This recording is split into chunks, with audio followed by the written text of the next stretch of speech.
Om Swastiastu, selamat pagi kepada semua anak-anak kelas 8H. Bertemu lagi pada mata pelajaran Pendidikan Agama Hindu dan Budi Pekerti. Pada pertemuan kedua hari ini, kita akan belajar tentang sifat Atman dalam Bhagavad Gita. Lebih spesifiknya lagi, kita akan belajar tentang Atman sebagai sumber hidup. Ya, anak-anak yang sudah mendapatkan buku paket, silakan buka bukunya. Halaman 2. Buka bukunya halaman 2 yang sudah dapat sambil mendengarkan penjelasan dari Ibu ya. Yang belum, silakan catat penjelasan yang Ibu berikan. Nah, coba perhatikan anak-anak. Ada manusia, hewan, dan tumbuhan. Nah, ini adalah makhluk hidup.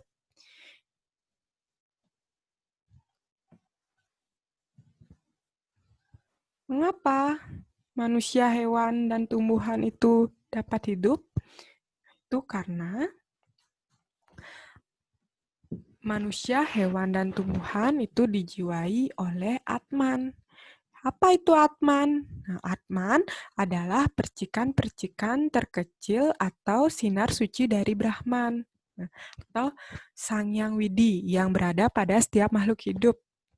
Baik itu manusia, hewan, dan tumbuhan. Nah, sehingga mereka dapat hidup, dapat berkembang biak, bernafas, dan juga dapat bergerak. Anak-anak ya.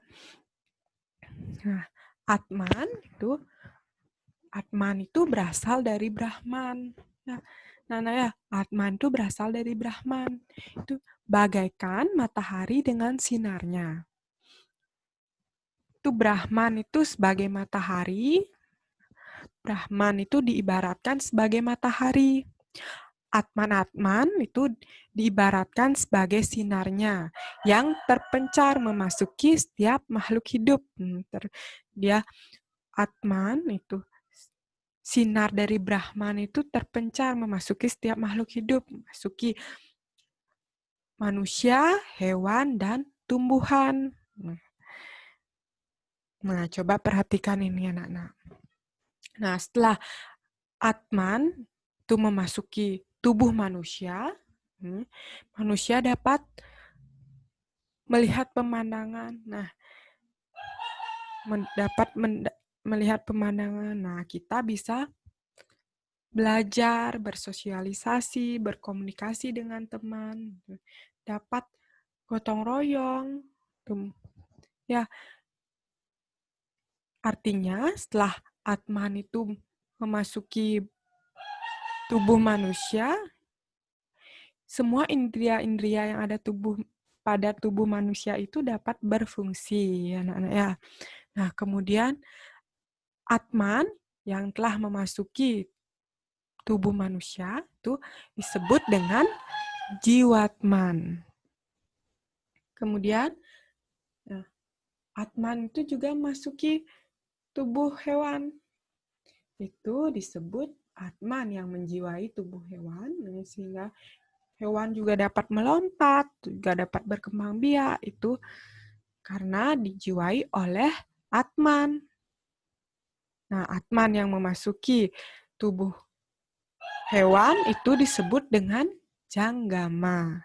Nah, kemudian, adakah Atman di tumbuh-tumbuhan? Tentu ada ya anak-anak ya.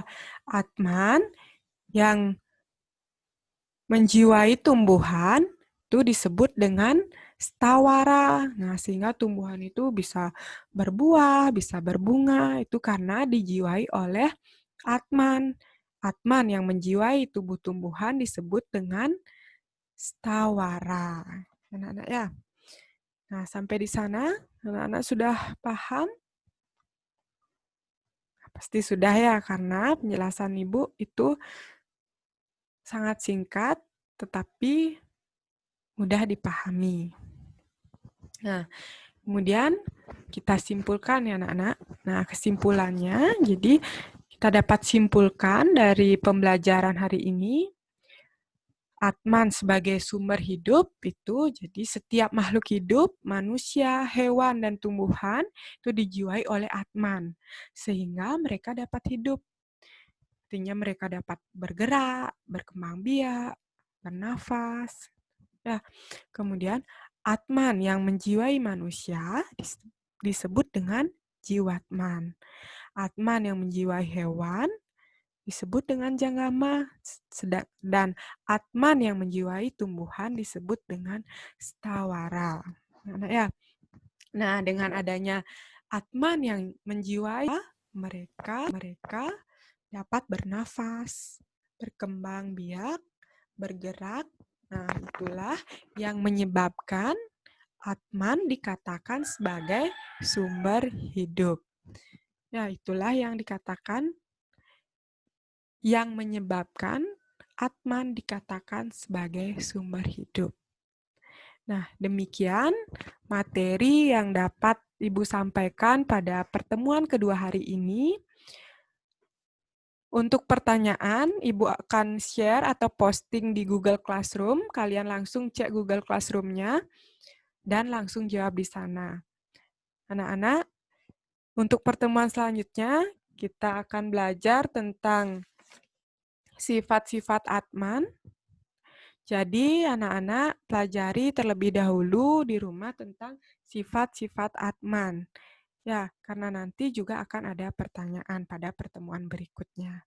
Nah, pada pertemuan hari ini, demikian tadi yang dapat Ibu sampaikan. Ibu tutup pertemuan pada pagi hari ini dengan mengaturkan parame Santi. Om, Santi, Santi, Santi, Om.